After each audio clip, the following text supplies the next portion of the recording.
Have you ever heard that poets are doomed to sadness?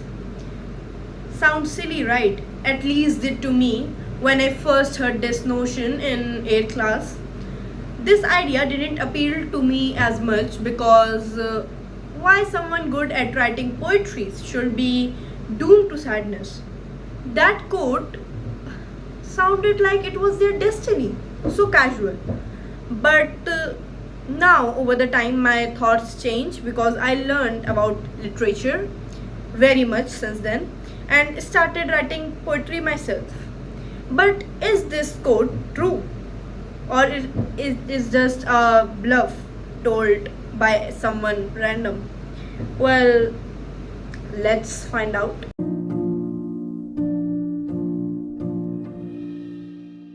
Before we jump onto the main topic, let me briefly introduce myself. My name is Gauri Singh and I have created this channel to mainly review books or talk about authors and their backstories or random philosophies I find and read, or maybe quotes. So now let's talk about the main topic of this video. Are poets doomed to sadness, or it is just a bluff? Well, at some extent, or maybe majorly, it is true. First is why it is appealing to me and my personal experience regarding this topic. So I started writing poetries when I was in 7th standard. Mainly they were poems with rhyming lines. They were not free verse as I write now, but at that time they were rhymings and basic things like I can butterfly, flowers, sun. They didn't, like, at that time they made sense, but now they didn't make any sense. Like, they were just random about flowers or fallen leaves, just this random.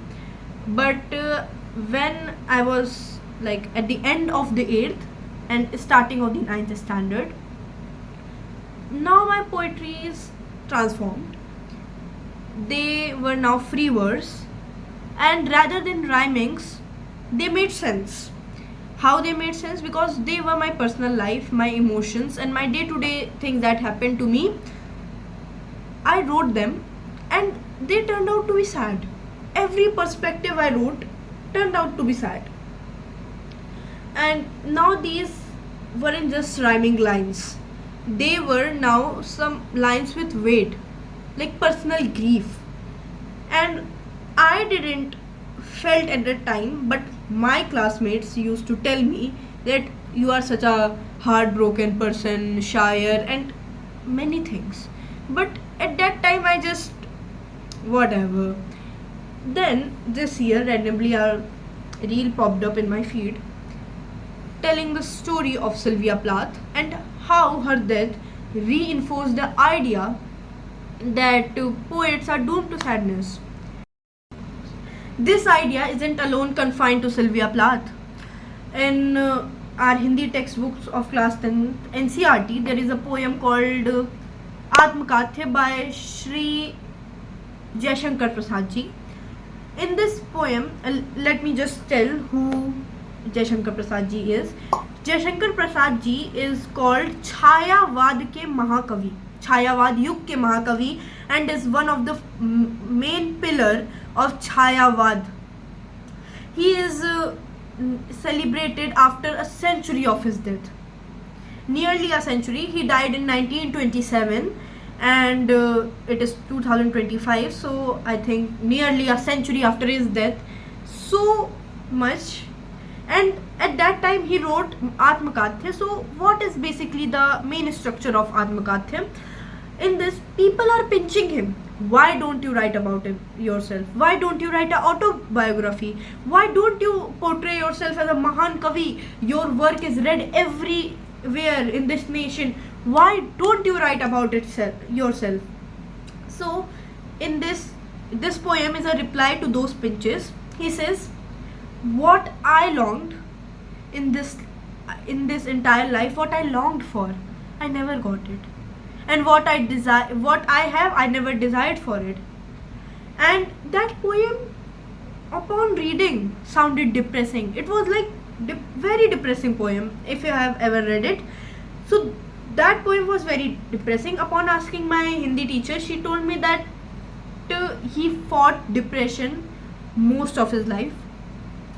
His beloved ones, the people who cared about him, always had his back, died one by one.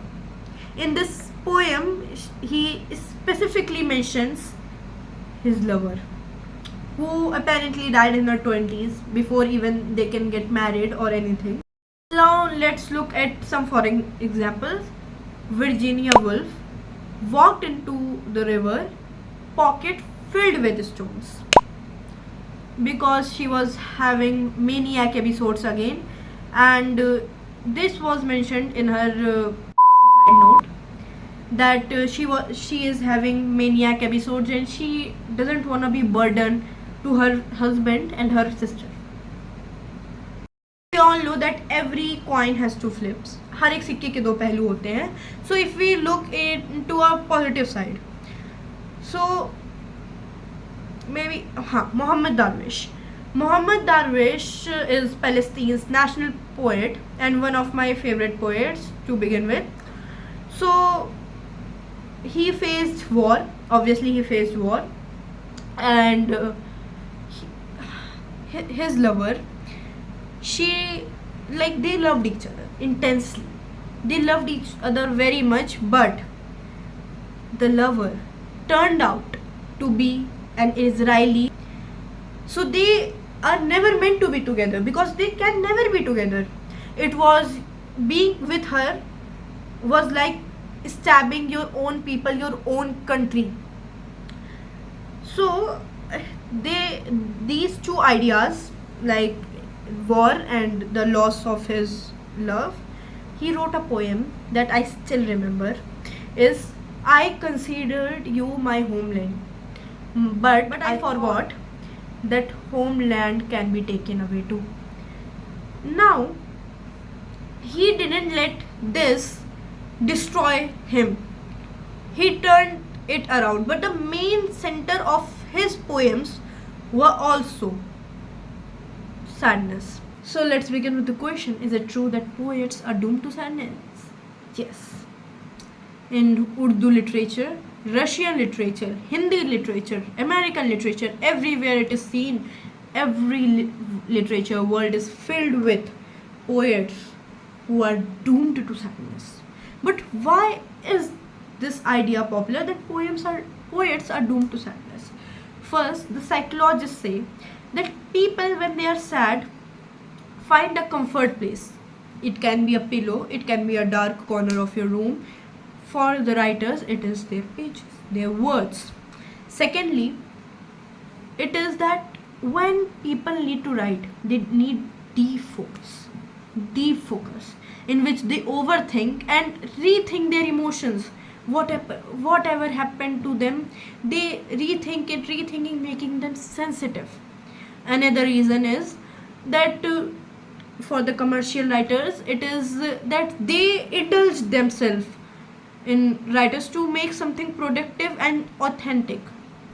But it is at some extent a stereotype, because people have imagined that every writer, every shair, every kavi has to be doomed to sadness. They are always sad, depressive. No, it is not true. Poets write like Ted Hughes. I don't know why I am taking that name, but still, he writes about nature. He gave people depression. So, he wrote about the nature, and as such, but famous are those who were doomed to sadness.